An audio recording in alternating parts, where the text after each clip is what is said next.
আচ্ছা, মির্জা ফখরুলের মতো একজন দায়িত্বশীল লোকের কোনো একটা সংগঠনকে নির্মূল করার হুমকি দেওয়া, সেটা শুনতেই মানে খুবই খারাপ লাগে। এটা খুবই অপ্রত্যাশিত। আমি প্রথমে যখন দেখেছিলাম নিউজটা, আমার কাছে মনে হচ্ছিল এটা ফেক কিনা। পরবর্তীতে যখন এটা ওনার বক্তব্য শুনলাম, এটা আমার বিশ্বাস করতে কষ্ট হয়ে যাচ্ছে এই ধরনের কাউকে নির্মূল করার হুমকি উনি দিচ্ছেন। তো এইটা আলটিমেটলি ওনার মাধ্যমে ওনার যে ইমেজ এবং ওনার পার্টির যে ইমেজ, সেটা নষ্ট হচ্ছে। আমার কাছে মনে হচ্ছে 2 মাসে সরকারের ব্যর্থতার কারণে তাদের এখন সবকিছু আওলায় গেছে, কোনো কিছু মিলাইতে পারতেছে না। প্রত্যেকটা জায়গায় দেখেন দেশের ল অ্যান্ড অর্ডার সিচুয়েশন খুবই বাজে অবস্থা। শুধুমাত্র আমি যদি গত মাসের কথা বলি, গত মাসে সারা দেশে 22টা খুন হয়েছে, 6টা ধর্ষণ হয়েছে, 28টা চাঁদাবাজি হয়েছে, এরপর হচ্ছে 80টির অধিক বিভিন্ন জায়গায় হামলা সংঘর্ষ হয়েছে, এবং দেশের বিভিন্ন প্রান্তে শিক্ষাঙ্গনগুলোতে সশস্ত্র হামলা হয়েছে। এবং যদি 5ই আগস্টের পর যদি বলি, প্রায় সারা দেশে 271টা খুন, 81টা ধর্ষণ এবং অনেকগুলো চাঁদাবাজি, হামলা, লুটপাট, এগুলো আমি বলতে পারবো।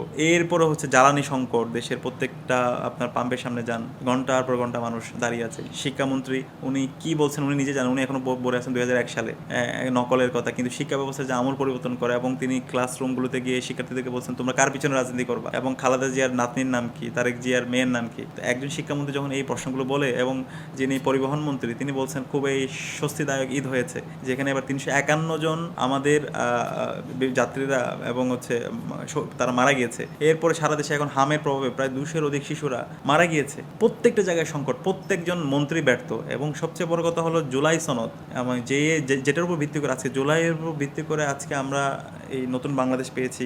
মাননীয় প্রধানমন্ত্রী তারেক রহমান তিনি দেশে এসেছেন, এবং সবাই আজকে আমরা এই দেশে এখন সুন্দর একটা ডেমোক্রেটিক পরিবেশে রাজনীতি করতে পারছি। তো সেই জুলাই সনদ এবং গণভোট অধ্যাদেশ এবং পুরো যতগুলো অধ্যাদেশ হয়েছে, সকল অধ্যাদেশগুলোকে তারা বাতিল করে দিয়েছে। 69% মানুষরা তারা সংস্কারের পক্ষে তাদের মতামত দিয়েছে, সেই সংস্কারকে তারা এখন মানতে চায় না, সেই অধ্যাদেশকে তারা বাতিল করে দিয়েছে। এই যে তাদের ওভারঅল ফেলিওর, সেটাকে তারা ঢাকার জন্য এখন বিভিন্ন ধরনের এই ধরনের অশ্রাব্য কমেন্ট করছে, শিক্ষাঙ্গনগুলোকে উত্তপ্ত করছে, হামলা করছে।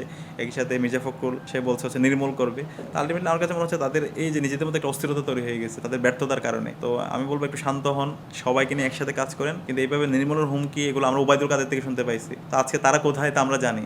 নির্মূল আলটিমেটলি এখানে বা এই দেশের যারা ফেসিবাদ বিরোধী আন্দোলন আছে, এবং জামাত এবং শিবির, তারা দীর্ঘ ফেসিবাদ বিরোধী আন্দোলনের নেতৃত্ব দিয়েছে, এবং সবচেয়ে বেশি মজলুম ছিল, সবচেয়ে বেশি গুমের শিকার হয়েছে। তাদের জাতীয় নেতৃবৃন্দ যারা আছে, শীর্ষ নেতৃবৃন্দ, সবাইকে বিভিন্নভাবে ফাঁসি দেওয়া হয়েছে মিথ্যা বিচারিক হত্যাকাণ্ডের মাধ্যমে। সুতরাং তাদেরকে এখন নির্মূল করার আর কিছু নাই। তো আপনারা এটার মাধ্যমে নিজেদের ক্ষতি আপনারা নিজেরাই করছেন। তো আমি মনে করবো ওনাদের শব্দ চয়নে আরও বেশি সংযত হওয়া দরকার, এবং এই জুলাই সনদ এবং হচ্ছে গণভোট অধ্যাদেশ এবং যে অধ্যাদেশগুলো তারা বাতিল করেছে, সেই অধ্যাদেশগুলোকে তারা বাতিল এটা না করে জনগণের যে ম্যান্ডেট, জুলাইয়ের যে আকাঙ্ক্ষা, সেই আকাঙ্ক্ষার আলোকে যেন নতুন বাংলাদেশ তারা বিনির্মাণ করে, এবং জুলাই সনদের যেই হচ্ছে আইনি ভিত্তি এবং গণভোট যে অধ্যাদেশ, সেগুলোকে যেন তারা বাস্তবায়ন করে।